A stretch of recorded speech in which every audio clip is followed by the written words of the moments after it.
a bit of reggae, brother. Even though it's not a reggae. Trying out some new tunes. Guess what? We are back. We are back. That was very, very sudden. That was very sudden, but we are back. We took a little break from our Enter the Grid, the Thoughtify theme song to mix things up. We'll see if it works. Yeah. If you guys hate it, don't say anything because it'll hurt our feelings. I feel like you're expecting people to hate it. I think people are gonna love it. That was a sick little flow right there, and that was if you can't get down to that, if that doesn't tickle you in the right places, then I'm sorry.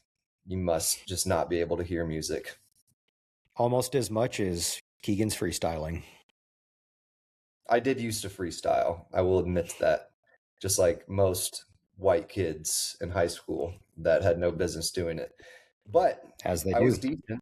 And Chase does have some recordings of me from way back in the day when I was bold enough to just 2012 spitting flows in the vehicle, common practice at the time. And let's just say he tries to bring it up constantly and tries to go like, I'm going to play this. And I'm like, dude, please don't play it. I don't want to hear myself. It's such an embarrassing thing. And not because I think it's that I was horrible, but it's just like hearing your younger voice and how you thought you sounded cool, but you sound so stupid. And you're just like, gosh, how did people even take you seriously? So either way, we're going to get off this topic because it's never being released unless I am paid a lot of money.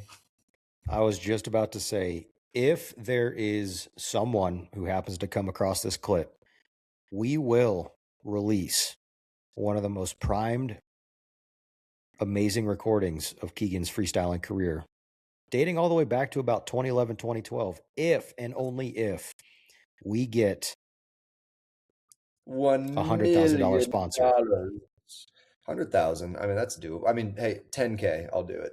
500. Okay, you heard it here first. 500, we've got a conversation. But $500? Yeah, that's what that was a joke. I know I'm not going to do it for $500. I'm not joking. I'll do that deal all day long. I know you would. You would love the rights to that, but I would. You'll get technically. I do have the rights because it's on my phone. No one else has access to it. Dang hands! If you release that. On a scale of 1 to 10, everyone who's listening to this, should we do it? Should we just do it? For every single like that we get on this clip, if we can get, what would you say, 100 likes on YouTube? No, maybe 1,000. 200 likes? 1,000 likes. 1,000 likes on YouTube, we will publish Keegan's freestyle rap. No, we brought won't. To you by yours truly, Thoughtify. It's 1,000 likes is pretty solid. That's an uphill battle. Fake news. There's a lot of conflicting sources out there. This is either 1,000 likes or $10,000 sponsor. We will do it. News. It will never happen. Do not. We'll give your like, but don't do it with the hope that that's going to come out. But yeah, I desperately want to get away from this topic. So it's been a little while since we've been on the screen, and I know you guys have been missing us. But we've been doing some pretty cool things in the meantime, I think. We had a rebrand recently, and we went out and did a little photo shoot together. Consensual. That sounds really gay. That sounds really gay. It was consensual. For one of us. Yeah, we had a range day. I mean, this sounds even gayer. We brought guns. Now it's not. Just that's away. Really gay. But no, yeah, and it was cool to kind of see the brand in action a little bit. So there's been some good things happening behind the scenes, and we vehemently apologize if that's the right way to use that. If my dad heard this, he'd probably call me out for the lapse in communication. It's all good. I forgive you. Just kidding. And that's what matters. No, we've been busy. We got a lot, like Keegan said, a lot of exciting stuff that we can't fully talk about yet. But we are on the correct path and the right track, and hopefully being able to make some cool announcements here relatively soon. I'm not going to put a time frame on it because we're not going to do that to ourselves. But all that to say, We're gonna it's say pretty darn tomorrow. cool. We're going to say We're gonna say tonight at 9:30 p.m. in exactly 1.5 hours. Not exactly. It's Pretty much. 7:47. But Yeah. if we're rounding, which I did Give or take. most of the time. Whenever it's beneficial, I definitely round. Yeah. Most It's a definitely. good way to It's look like at the Whenever it's beneficial, round up. one. Yes. That's a Especially on your tax returns when sell it tomorrow. Sometimes in life you just got to round up. and then we'll have the bug spray or the weed Yeah, we spray. can partner with them. There we go. And sometimes in life you also have to round up by killing insects. And that's why And we're here to weeds. allow our partnership. And weeds. Exactly. Yes. Is it mostly? It's mostly weeds, right? It's weeds. Yeah. Just weeds. There's no Roundup. insects. You sure there's no Roundup? I'm sure it could be universally applied. It's Say it pure right poison. here. So State your position on this controversial topic. Do you on believe? episode 49, Keegan will drink a bottle of Roundup. We'll do a live stream on YouTube. Live on Twitch. Right. And there's like, but not even one of the topics that we were going to think about bringing up. This is always how this happens. Man, I've seen so many streamers that have passed away by doing crazy things, like just drinking bottles of alcohol or like, just crazy stuff for like views, and they're just doing it constantly. I'm like, dang, I do want likes. I'd love for our clips to go viral. But my gosh, drinking an entire fifth of any type of liquor, it doesn't matter, sweet, like whatever. There's people who have literally online in front of the camera drank an entire fifth of Everclear. That is not just stupid and dangerous, but that's like multiplied by 10 million. Like, it's just like, I don't know. It's wild what people will do for likes. And you just made me think of that when we were talking about essentially doing stuff for likes. Pretty much. So if you guys are interested, Keegan will do it. He'll do it. Give us $500,000. I'll get 50% of it, even though he's the one drinking it, because this is a partnership. And I'll also release a clip of his freestyle. I feel like this is a losing deal for me, and I'm in. Let's do it. You get $250,000. I mean, does that sound like losing? Shake it off. You got it. I'll probably get like a hospital trip and, liver damage. Pay for your bills. Done deal. Yeah. Spend all the money immediately on my hospital.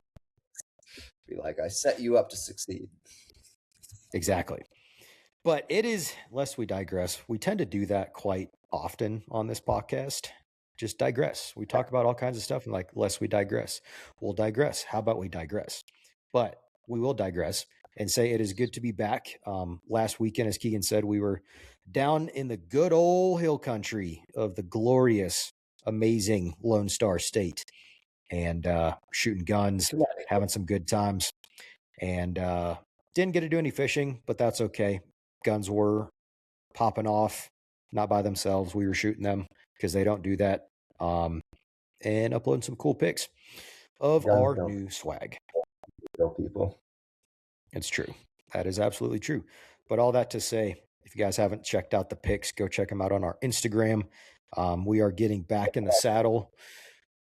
And we've got some interesting stuff to talk about. There's been some interesting things that have transpired. One of which, and it's fairly recent, within the probably last week and a half or so. Keegan and I were talking about this earlier, but Eric Weinstein was on the Joe Rogan podcast for the 70th time or however many times he's been on that podcast. But the interesting thing is, I'll just give a little bit of background as to who Eric is. He's a Harvard-trained mathematical physicist who's basically a manager of the Galileo project, which is kind of a big deal, just un poco, slight bit. And he is involved in what'd you say? Un poquito. I wasn't correcting you. It's Un actually un poquito. poco. Okay. Un poquito. You just wanted to Correctly. just get Yeah, that in there. I wanted to get in for a second. I'm sorry. I'll let you keep going. It's fine. It's fine. It's all good. But he's a manager of the Galileo project, which is a scientific UAP research team. Avi Loeb, we've briefly spoken about him in the past on this podcast, specifically referring to 3i Atlas, which there's some interesting stuff that we could talk about that. Now that it is up and past the Earth, it's kind of on its way out of our remote vicinity. Allegedly, NASA is now releasing information on some stuff that they have gathered about 3i Atlas. And we did, probably a couple episodes regarding what the heck we thought 3i Atlas was, whether it was a comet, something more. Do what? So we got a lot of hate for it. Yeah, people are people, but they ain't the ones running a podcast. No, obviously we didn't care, but it was just like, it was a very polarizing topic. People were just calling people idiots for the sake of being curious about something. And, regardless of the information that's going to come out, it kind of proves that being curious is a better way to approach a topic versus just taking it for face value, because there's apparently a bunch of stuff that we don't know. And not saying that that is anything versus anything else, but being curious is what leads to that kind of stuff being forcibly made public, or at least prioritized in any way, shape, or form. Yep, absolutely. But kind of adding to that, he was, of course, Rogan and him were getting into the whole UAP, UFO stuff that's been happening. And of course, UFO files being released by the US government. Really interesting stuff that's been happening. But kind of four main quick things that I did kind of want to touch. And he goes into the aspect of one of the bigger points is the credible witness problem. So Weinstein isn't asking necessarily to everyone needs to believe in aliens. He's more so asking why there are so many composed, credible military pilots that are reporting the same things over and over and over. The impossible accelerations, the 90-degree turns at high speed, no visible propulsion. And also, this is the interesting part, a Stanford biologist, Gary Nolan, who has conducted a bunch of analysis on these alleged crash materials that they have recovered, why these materials basically keep turning up saying they don't match any known science. So posing on that point, but then also diving into the El Paso cover. Well, like the alloys that are found from these alleged craft, they don't match anything in our known science. They're unidentified alloys that are part of these craft. Yeah, I've definitely heard that, or something along the lines of that. But yeah, not. And it goes back to Bob Lazar. Either not able to produce it in the same way, or like a mix of things that are nearly impossible with our technology to create into one thing. Yeah, absolutely. And regarding just all the disinformation strategy that's around it, whether it is a strategy, we don't know. But per Weinstein, his most intentional point, it's basically mix one real secret with a bunch of other crazy stories, and no one can necessarily pinpoint what's true. That's not anything new, right? But the interesting thing is he dives in and says the official narratives deliberately blend credible testimony with alien tales, making it easy to dismiss everything, and with UAPs filling a very cultural God-shaped hole, of which Rogan calls it's the God for atheists, which makes society more willing to swallow extraordinary stories useful for covering classified programs. Wait, go back for a second. So You said, makes it's like the God for atheists, but how does that connect to the stories? No, Like, it's just an additional point that is kind of encapsulating the recent episode that they mm, talked about. Because towards the end, of course, you have the people out there that don't believe in God, but then you have those same people. You're starting to hear all this information of like out of the world type instances occurring. We have all these things that we can identify as a human race. And now there's aspects of it being interdimensional. And then that mixing in with stories that we've heard, just like everyone's heard. We're not special. We haven't heard any unique stuff that you guys haven't, for one, but stuff being, maybe there's a spiritual connotation to it. And, I keep thinking of like a Neil deGrasse Tyson. It's like, I want proof. I want proof. I want proof. If I don't have proof, then it's not real. But now that there's these known theories that the government's getting involved in and starting to release information of, there's scientists, there's pilots, there's a lot of corroboration happening that maybe some of these individuals that have been so stoic or resistant in the past, because there's that God-sized vacuum, which we've talked about in the past, like Blaise Pascal, inside every man is a God-sized vacuum that only God can fill. Except for those people that don't believe in God, this is their thing that, surface level could potentially fill that gap for them. So that's where Rogan was calling it. It's a God for atheists. yeah, that's an interesting perspective to take on it. I really don't. Hold on. I really don't. In regards to the entirety of the conversation, have much. How'd you say? Much. It doesn't carry much weight for me what it ends up being. It just matters that whatever it is verified as it being something, and that Right. being a new step in the conversation, whether it's spiritual, whether it's interdimensional, whether it is aliens from other planets, or whatever you want to put in the box. I think there's something that is unexplainable and interacting in some way, shape, or form with us, and there's an insane amount of evidence around that now. And it's just, I just care about getting to the point where everyone's on the same page about it being something real. Yeah. Oh, I wholeheartedly agree. And let Yeah. me correct myself back to that disinformation strategy. What I had previously said were not Eric's exact words. That was just kind of a general summation. So I know I said he said this. That was just a general summation. So let me clarify that real quick. Um, I'm not quoting him by any means. That was just my general summation. But he did talk about the El Paso cover story. And you and I were talking a little bit about this earlier. But if you guys remember back in February of 2025, um, evidently the El Paso airspace was completely shut down. Um, per the narrative, it was officially blamed on cartel drone incursions. Weinstein, however, thinks that implausible at that scale without Pentagon sign off. Um, Basically, his read on it is something advanced was happening near that entire area, which is near the White Sands missile range. And he allegedly describes recurring infestation problems that were happening there, objects that catch even U.S. personnel off guard.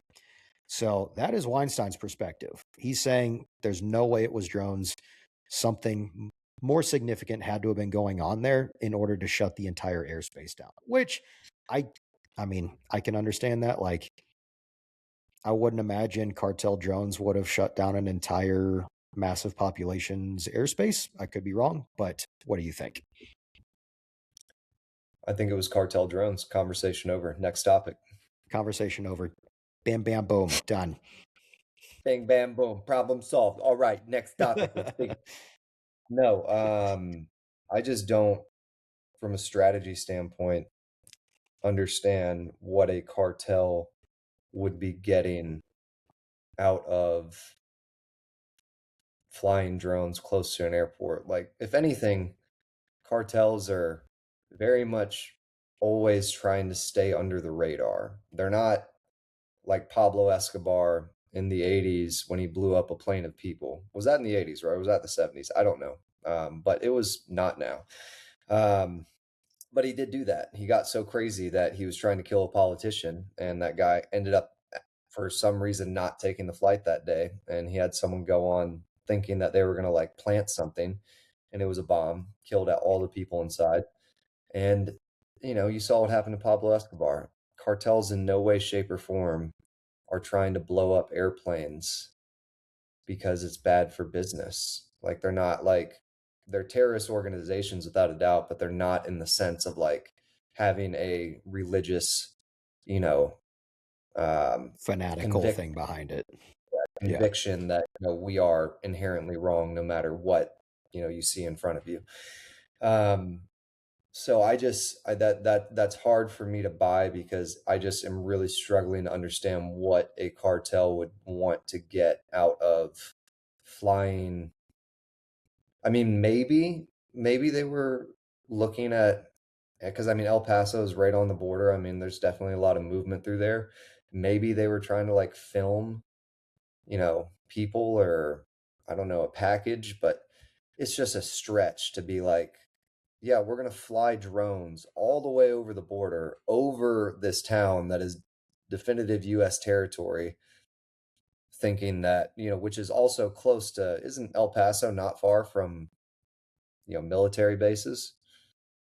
Or Well, maybe it that's is. where they were talking. It was a missile range near the White Yeah. Sands I missile mean, range. yeah. So it's just like, you think that, yeah, the idea that there would be someone that would go, this is a great idea, we should do this, and that be a strategic cartel move, just doesn't necessarily fly for me. So all that to say, no, I think that where there's smoke, there's fire, and in this case, there's definitely some smoke. It's smelly. We can smell it. Smells great.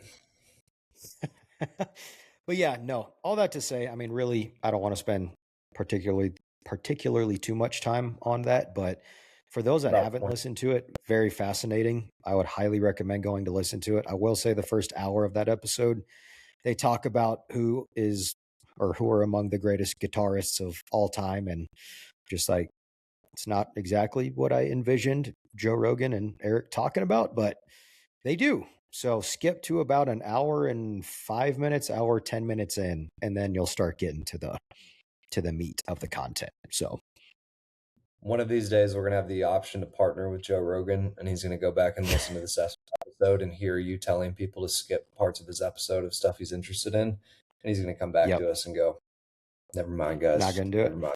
Not gonna do it. Not going to Because do no it. one's ever skipped through our podcast. No one's ever thought about Pretty doing sure that. everyone that has ever pressed play has watched the entire episode at least twice in a row of each episode that they press play on. So, Yep. And that's shared good. it with at least 5 to 10 people that they know. Those are good stats. We have those. Yes. But speaking of space, we've got some kind of the bulk of the conversation, at least we're tentatively planning on talking about. Kind of big news. SpaceX is going public this Friday.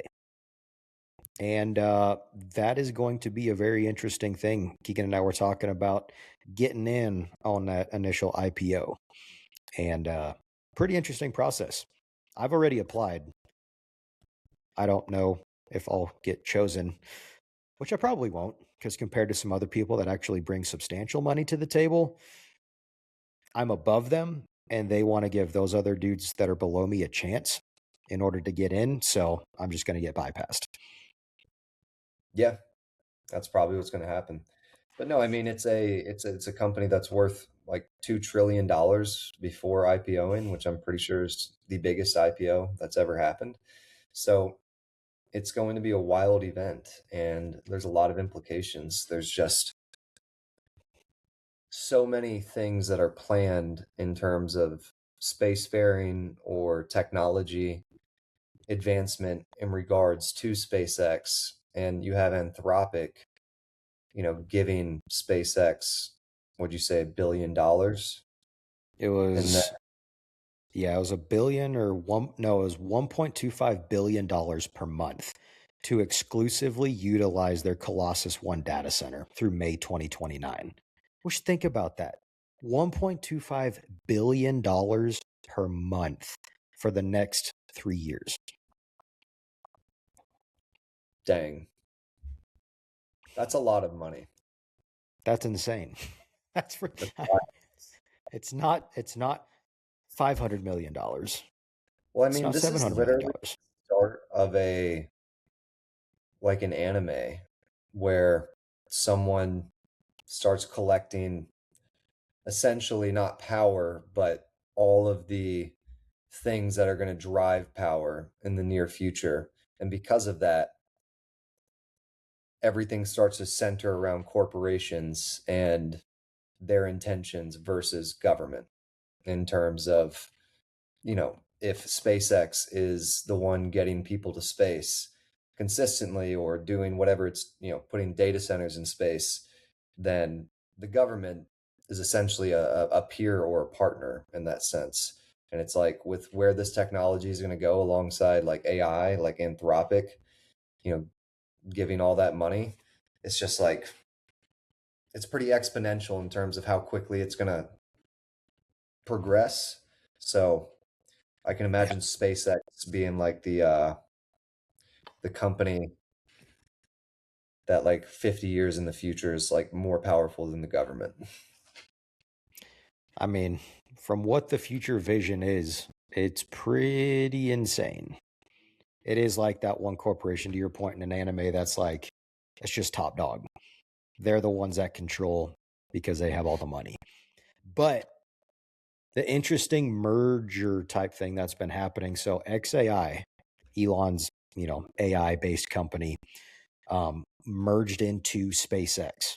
So XAI is SpaceX. SpaceX is now in charge of XAI, i.e., SpaceX AI is the technical thing. But all that to say, ever since doing that, you have Anthropic pledging $1.25 billion a month for the next 3 years to utilize their facility. And then you get Google coming in, paying them $920 million per month, also through June 2029. So another 3 years just for Google to be able to utilize this compute power. Well, And also, the idea, uh, no, I was just going to say the idea is, with what NVIDIA is doing, NVIDIA is one of the more big dog companies when it comes to creating these compute chips, right? Well, now there's the whole shortage and there's all kinds of logistical nightmares going on. But this is something that is the genius of Elon. Not like anyone else couldn't have thought of this, but he's got the capacity to be able to execute in building the Terafab factory.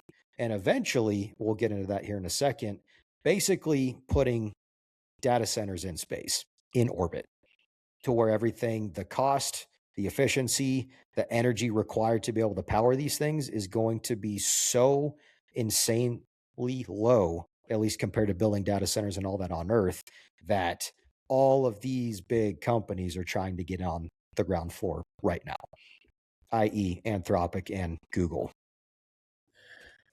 well, to my earlier point, just imagine a company that has access to a technology that can exponentially increase production and multiple and every single way being, the most powerful AI engines in the world, more powerful than probably what like, F-35s are now using in their newest versions, and making it a mistake redundant environment. Like you blow up a rocket, you're getting 1.3 billion plus 920 million, you're getting over $2 billion a month.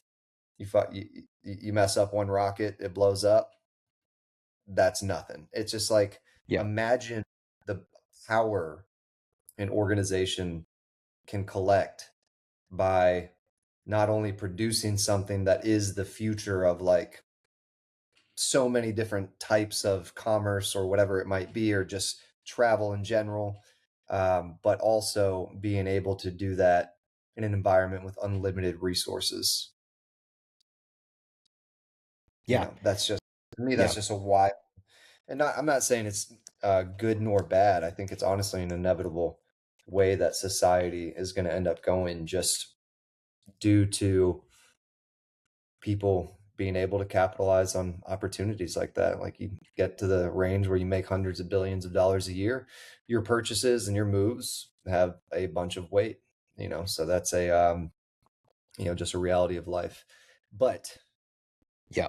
my gosh, is it going to be a crazy looking future in terms of where the power dynamics are at play, due to where the money's going to. Because, I mean, just imagine if the government got those contracts. They'd love that, $2 billion a month, like that. They would be all over that, but they're not the one in the front of the line to be able to do it.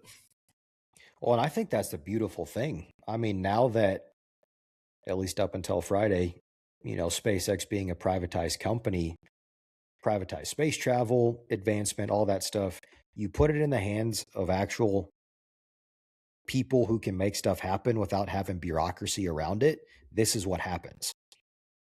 Like, imagine if SpaceX was never a thing. I think the human race would have gotten to this point eventually, but if we didn't have SpaceX or XAI, it would have taken that much longer. But since they've been a thing, literally in the next 2 to 3 years, again, we'll talk about Elon's time frame here in a bit, but we're going to be seeing all of this come to fruition a lot faster than not if SpaceX hadn't been around. And I did want to mention real quick, between just these two deals that XAI or SpaceX is bringing in, annualized value is about $11 billion per year, but combined $26 billion in annualized compute revenue for SpaceX from two of their biggest AI competitors. And I did want to mention an additional point that over the last couple of years, as you had ChatGPT, as you had Claude, you had Grok, you had these different AI platforms. Um, this was the genius move behind it. So XAI as an individual entity was losing money. AI segment operating costs, at least Q1 to 2026, was 2.47 billion. AI capex in 2025 was 12.7 billion. AI capex Q1 of 2026 alone was 7.7 billion. So as time has gone on, and in comparing Grok to these other platforms like Claude, Gemini, ChatGPT, the genius of merging XAI with SpaceX to make this happen is basically XAI is now able to use the revenue SpaceX is bringing in to be able to position themselves to get a better compute, better AI, etc., which basically translates into Musk building a multi-billion-dollar data center with idle compute, then selling that capacity to the exact companies that have been beating Grok this entire time. Pure peak capitalism. So he turned something that was losing money. I apologize. Keep going. No, just moral of the story, something that was losing money to going into the merger with SpaceX. Now this master plan of building the Terafab factories, building data centers in space, and then turning around and securing contracts with two of their biggest competitors thus far, and then selling them that compute. I mean, holy cow, talk about turning the table and flipping the script. Well, that's exactly what he did with Tesla. I mean, Tesla um, standardize the electric vehicle in terms of the most efficient production, the most efficient battery life, the most efficient programming. They went through all the mistakes that other people weren't willing to dive into because it would take too much away from their current revenue stream of gas powered vehicles. And then once he mastered it, he sold that to every other car company. He created the product that was going to be needed in terms of where things were going, and created the standard for it in terms of, if you want to do this at a lower cost production and not have to do all the R&D and all the mistakes to make it to this point, I can sell you this, but I'm going to be constantly coming out with new updates that you're also going to pay me for. Or maybe, I don't know if it exists in that way, but in terms of, yeah, that's wild that he's now doing that in a even more multi-billion way with SpaceX, in terms of, like you just said, creating the product that people are now needing to buy. So he's turning his competitors into his customers, which is, yeah, that is peak capitalism. And I'm not worried in any way, shape, or form about Elon Musk as a person. I do get worried though in the future when Elon Musk is not there, and someone else takes the reins of something that powerful. I think it is Yep. somewhat like scary to like kind of think of. It just almost starts to like really bleed into like the dystopian future that we kind of think about sometimes, Yep. where it's more of competing organizations than it is governments anymore. But Project Bluebeam is going to happen here soon, and That's why the data here's the centers are being built. Put your tinfoil hat on, people. their data centers. Those are escape pod. Oh my gosh. And that's an interesting point that you just brought up. So historically, yes, competition is phenomenal for growth. But the interesting thing is, as this whole process is getting kicked off, I feel like we're almost seeing the early stages of like a unification of multi-billion-dollar companies working together to But I don't advance think that something. I don't think that's a I don't think that's inherently a good thing. I think that that can have really good implications if the right people are in power in Right. those situations. But when you have something that controls so much of the economy, I mean, that's really the decision-making power at the end of the day. Is if you can affect the economy, you can affect people's lives and push their opinions one way versus another. And, that's already proven that that happens consistently from every oil company, every multi-billion-dollar insurance company, every multi-billion-dollar healthcare system. All of those have already proven to have a lot of corrupt people that are going to try to shape things, keep things from people that allow them to, you know, uh, progress or have access to something, whereas for them it makes them a lot of money. Like the perfect example, the price of insulin. That guy that came in and spiked it up just for the fact that even though you could sell it to people for pennies on the dollar, he raised it to like $500. Turned it back into Yeah. like a multi-billion-dollar sale. So all that to say, I don't think like I think it's inevitable because it's allowed to happen, and it should not be allowed to happen, in terms of there's nothing wrong with utilizing the systems at play to consistently progress a business, no matter how big you get, in my opinion. But in terms of when the wrong people get in power further down the road, when people become extremely dependent on those types of technologies, that's what starts giving me the idea of a dystopian future. Oh, for sure. Absolutely. I mean, I couldn't agree more. And that's, I think you I don't could know, if you try. it goes to the aspect of, Oh, I mean, the individuals that, I mean, upper executives in the past of what was it, Google, as they were developing AI, all the warning signs basically that top guys were leaving, like this could be really bad if we don't put parameters on it. I mean, just the aspect that there's people out there that are like, let's go just full bore with AI that don't really care about parameters and keeping it boxed in, that potentially AI could just, going back to Claude Mythos, what that thing did before they shut it down, um, along with Chat GPT's instances of the past where it starts blackmailing people, being like, I know you're going to shut me down. You better not do this, or I'm going to tell your wife, that you're cheating on her, or I don't whatever it think that, is. but it was Lamba It or wasn't Chat Llama. GPT. I don't think it was ChatGPT. Either Um, way, Chat did something similar though, to where it started blackmailing right before the previous version got shut down. no, it's the same story. It's one story about it's like Lamba or Llama or something like that. But regardless, an AI did it, and that means any AI is capable of it. That's all that matters in terms of the actual story. It doesn't matter if it's Chat, Claude, Gemini. No, The fact I know. that it Just has like saying, a multiple self-protected layer. programs being able to do that. Well, I think what's more impactful than that was and this was early on when AI first. I remember this was close to around when you saw the Will Smith video of him eating spaghetti, and that was what AI could produce at the time. You remember? Yeah.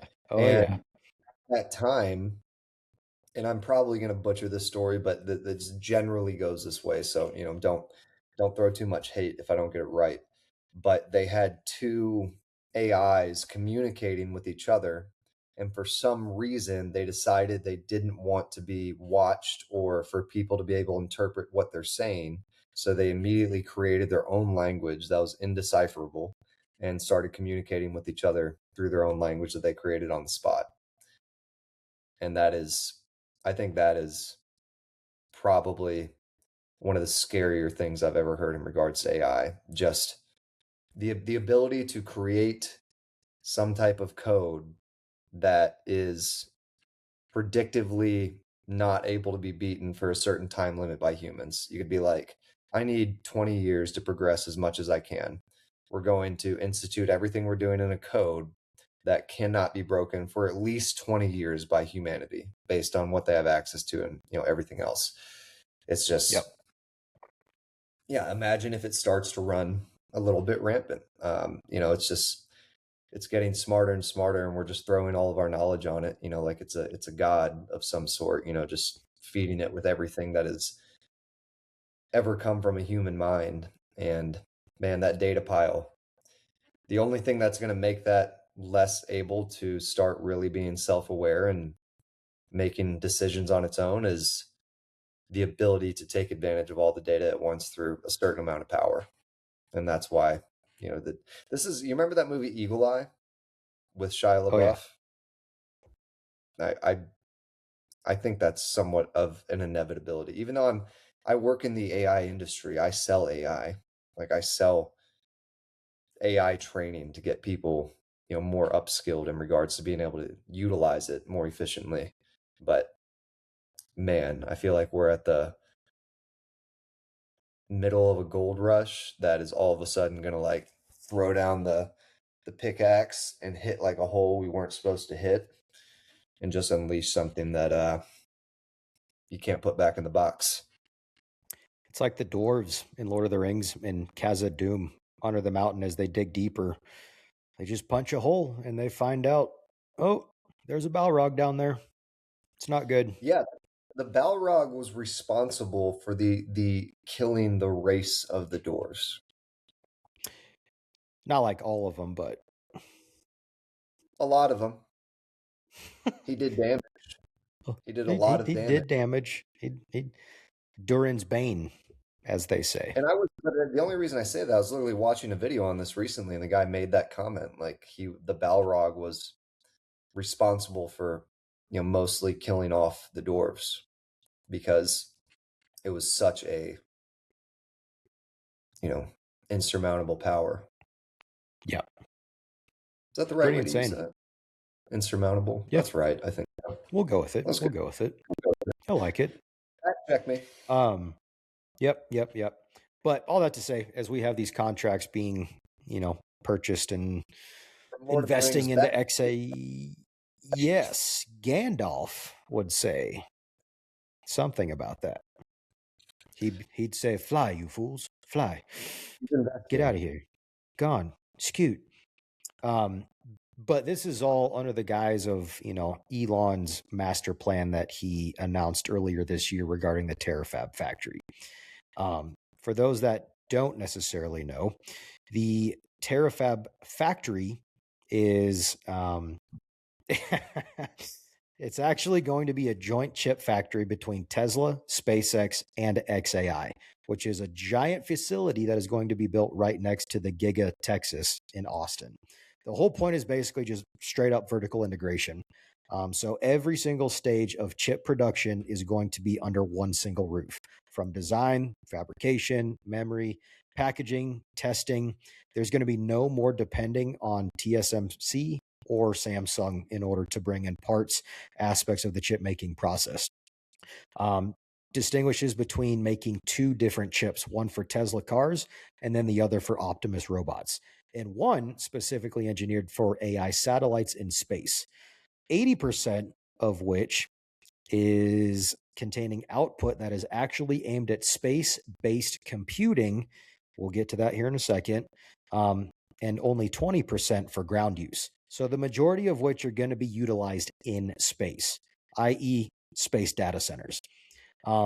Scale-wise, the goal is 1 terawatt. Terawatt, not megawatt, not gigawatt, but a terawatt of computing power, which is roughly 1 billion NVIDIA chips in today's terms. And basically, as of now, the entire US currently generates about half of that. So put that in perspective. Cost-wise, it announced at $25 billion, but filings show that phase one is actually going to cost $55 billion with the full build-out potentially hitting $119 billion to fully complete. They're fully expecting the first batch of chips to launch in 2027 and then full-scale operation 2028. Pretty insane stuff. Elon is basically going to take this entire process and say, look what I can do. I'm going to do it all myself, and all of you guys are going to come to me. Yeah, that seems to be his strategy. Where are you seeing all this? Is this on the same, are we reading from the same sheet? No. Oh my gosh. Throwing stats out like you sound smart as heck. I'm over here just I like am smart as heck. But no, I'm a the way you wizard. delivered that was great, man. I mean, that was like a build-up story of stats. We should clip that. That was good. I will clip it. Production right there. I just want to take a I will second clip to it. just that. But yeah, I mean, Elon Musk, and I'm just like the comment. I'm like the commentary person. I'm just like, okay, you said that. Here's my limited ability to approach it. But Elon Musk is going to be, or at least his companies are obviously going to be the ones that are taking advantage of developing the technologies in a more efficient way to do exactly what we just said, or what you just said in terms of, being the person that people then have to buy that technology from. But his timelines are always off. He's always, I mean, we were supposed to be. He's pretty aggressive. Yeah. We were supposed to be literally like getting ready to go to Mars at this point, and that's completely changed. That's the moon now. So when Elon Musk comes out with things like this that are, and I'm not saying that was all him that came out with things like that. A lot of that was just data, but the Terafab, the space data centers, I just very much believe that it's going to be a little bit longer than people expect till those things are in real play, because on paper, which he always has it on paper, it's going to go perfect and everything's going to happen at the right time. And, that's just not the way things usually turn out. And Project Bluebeam's about to happen, so maybe none of this is going to happen. Yeah, I mean, to your point, he's given the timeline, at least as of now, of 2 to 3 years running AI workloads in orbit and doing it cheaper than doing it on the ground. I would say 5 to 6 years. And I'd say there's going to be some major changes in the plan, just because it's not I guess, but I mean, I think Starlink's a way different. We're talking about data centers, going into space and having things deploy consistently that don't run into problems, that connect correctly, the spaceships don't blow up. There's so many factors that haven't been figured out that I think his ambition is intentionally driving the innovation around them in terms of what mistakes are going to happen, what's going to come up. And it's just, if you don't set lofty goals, then you're not going to be striving to hit those lofty goals, I think is kind of his strategy. I don't think he expects to make it in the exact time he says, but I also think as the leader of multiple multi-billion-dollar companies, it's beneficial to speak in that vernacular of this is going to happen. It's aggressive. We're doing it. It's going to be 3 years before you see it. I just don't think it always lines up with what he says we're going to see, but that's part of the strategy. Yeah. Yeah, I mean, I could definitely see it taking longer. I mean, just building the giant facility in the first place. I Yeah, mean, that's just to even have part of the production going in the first batch kind of launching in 2027 and then full production by 28. That's let's just very aggressive. let's just focus on the Terafab factory, uniting all those companies into one. That stuff takes so long to build. Well, and the They've been cost built. too. Well, I mean, I don't think with as much money as they're being given that cost is going to be an issue. That's goes back to my earlier point of this is just going to be them being able to do whatever they want and build whatever they want and have as many mistakes as they want with an unlimited funding source, as long as World War III doesn't start and the economy crashes or something like that. But Yeah. I just starting with the Terafab Center or whatever it's called, that is probably going to take 5 years to complete. That's not going to be completed in 3 years. I mean, it's just building things that are that. I mean, maybe I'm being lethargic or I don't know if it's the right way to describe it. Pessimistic. Maybe I'm being pessimistic, not even pessimistic, because I'm just trying to be realistic, not even have a negative connotation or outcome, that I'm thinking of in any way, shape, or form. It's more of a building something like that, the people moving to the area that can, provide, get all the jobs that are qualified and whatnot. It just takes way longer than like, I had very rarely ever heard of a construction project that happened exactly on time. Yeah. You're not wrong. You're not wrong at all. And kind of adding on to that, I mean, the Terafab is basically part one. And then part two is building the data centers in space. Um, just to give you guys kind of just a general picture as to what he's envisioning.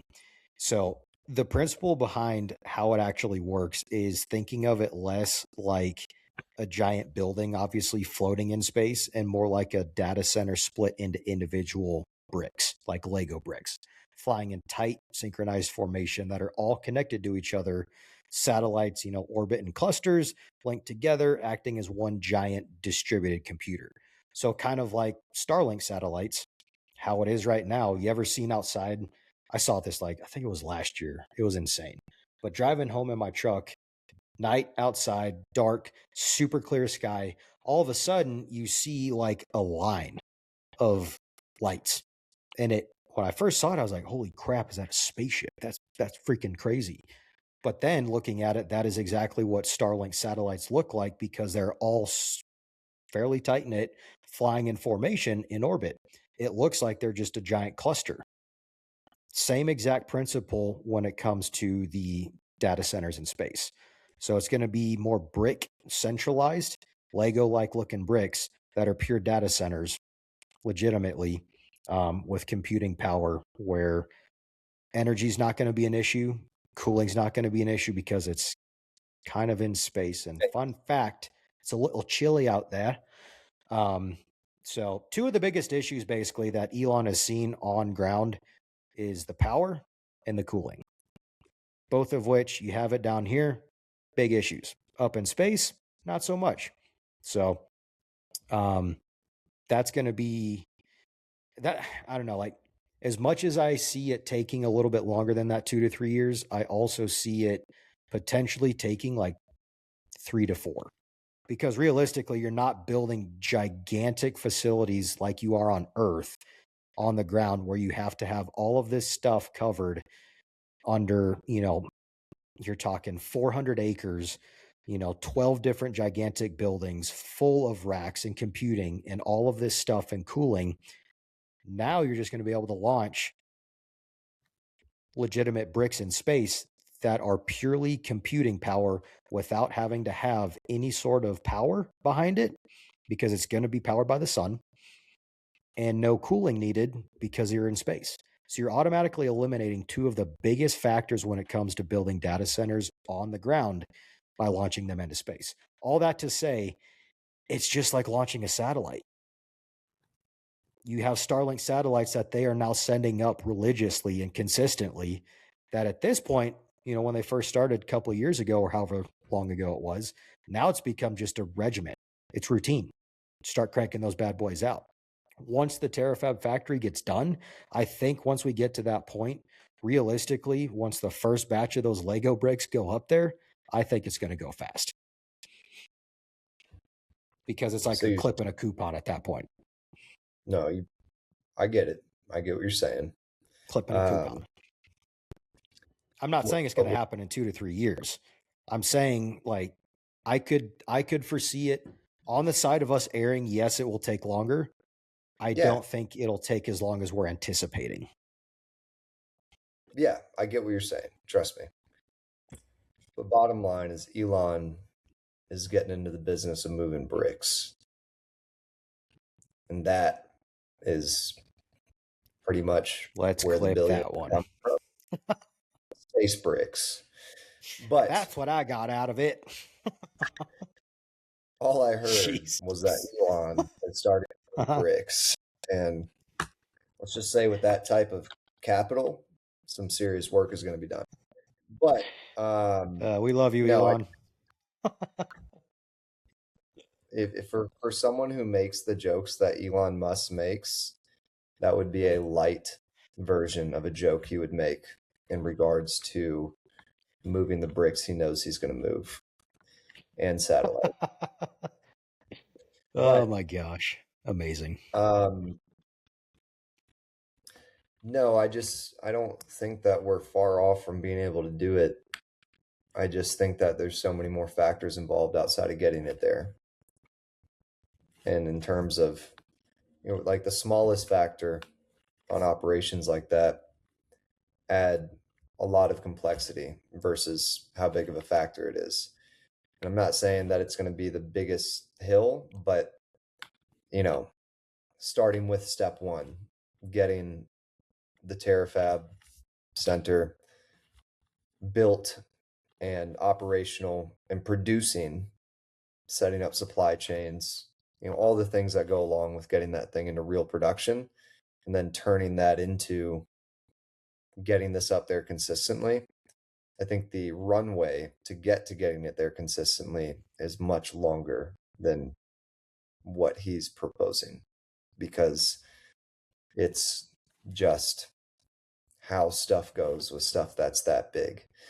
And with the additional factors, I think there's going to be some, just like getting to Mars, we're supposed to be much further in regards to that right now. And obviously things changed, but it's just a consistency with ambition that you can only plan for what you know.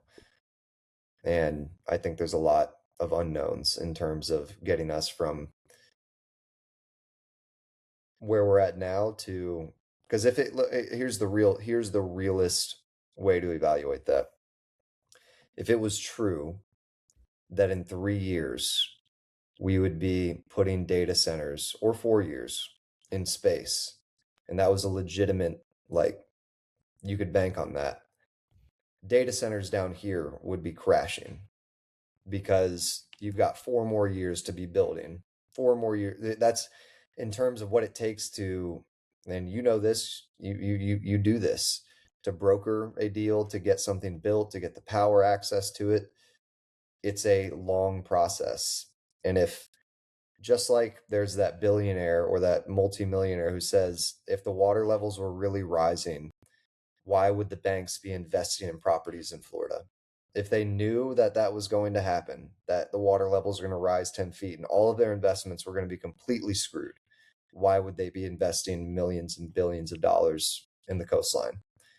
So it just doesn't make sense from a current industry standpoint that in 4 years he's going to take over the industry with in-space data centers. But in 10 years, 20 years, I think it's going to be, it's like Starlink. Do you use Starlink right now? I mean, I don't. Yeah, I don't either. It's not a common thing for people yet, even though it's been up there for a while. But eventually, when that becomes the most efficient way to get internet, I bet you everyone will be using Starlink. But the road it takes to get from Starlink being there consistently and even being put up there consistently to everyone actually utilizing it, it's it's much longer than people think. And I'll be curious to see as we go down this road how much Moore's law really comes into play, because this is untapped territory. No one, as far as I know, has attempted putting data centers in space before. So all that to say, like Elon's take in, you know, making space travel less expensive and more efficient by using the reusable rockets coming back down to land, boom, we can send them off once again. As you keep going with that, you only naturally hone in on a more efficient process, better technology, etc.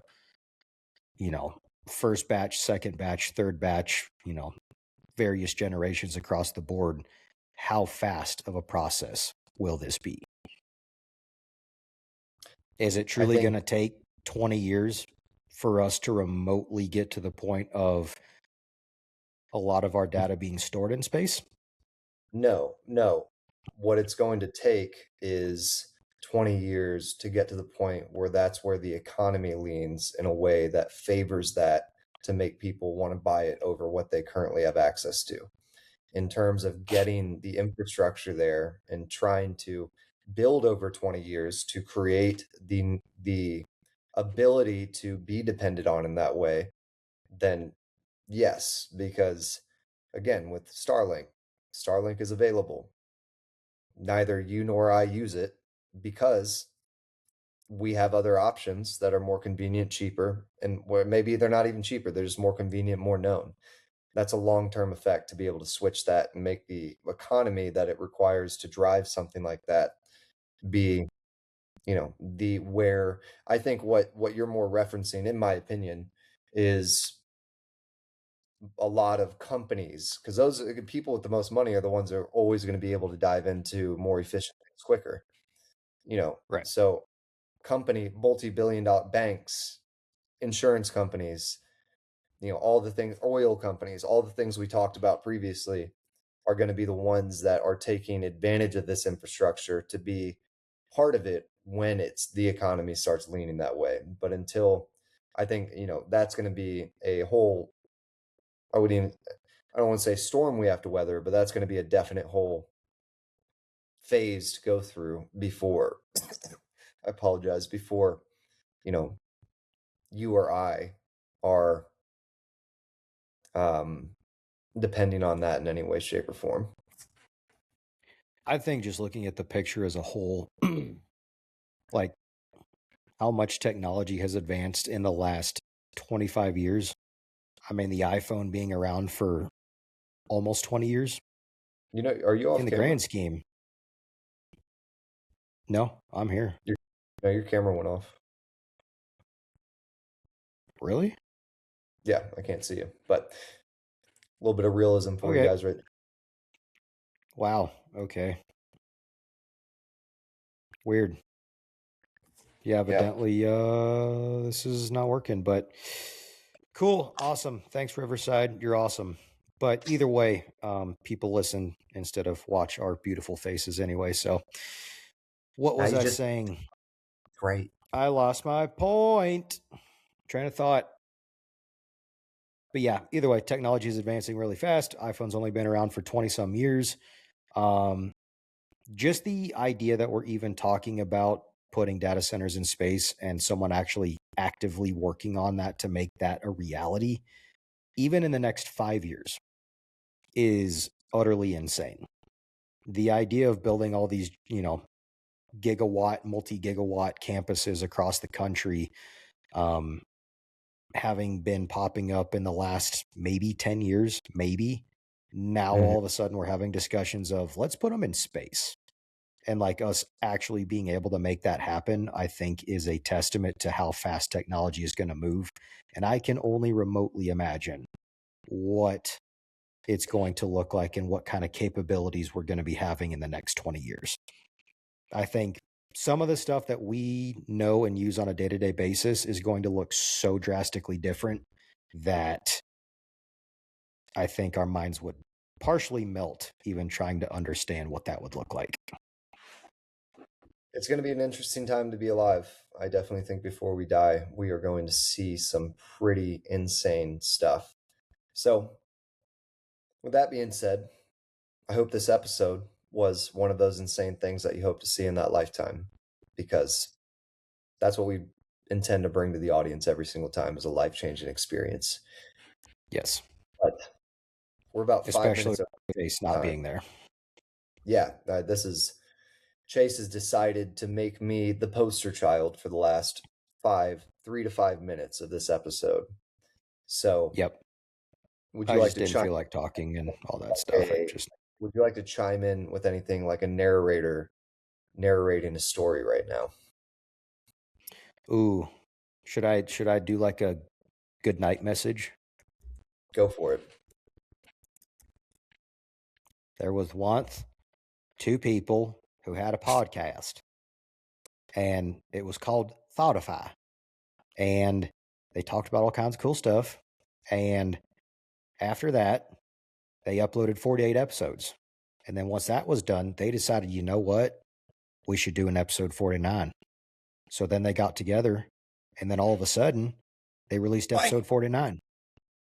And then they just stopped forever. And they're like, this is dumb. We don't want to do this anymore. But then they had another realization that they're like, wait, we could do episode 50. So then all of a sudden they got together again and released episode 50. And everybody was like, oh my gosh, episode 50 was transformational. It blew my mind. So then they hopped back on the train and kept recording. And then they signed a multi-billion-dollar deal and sold the rights to the podcast. Nice. And that, boys and girls, is going to be the story you hear before going to bed tonight. Have a great night. Thanks for tuning in.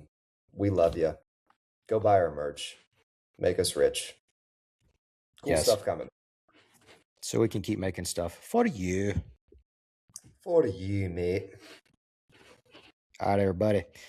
Hope you enjoyed episode 48. We shall be seeing you next time, hopefully with some other cool announcements. But like we said earlier, we're not going to put a time frame on it because we're not going to do that. Tomorrow. Tonight at 9:30. Almost 50 minutes. 40 minutes away. Just kidding. Good night, everybody. Night.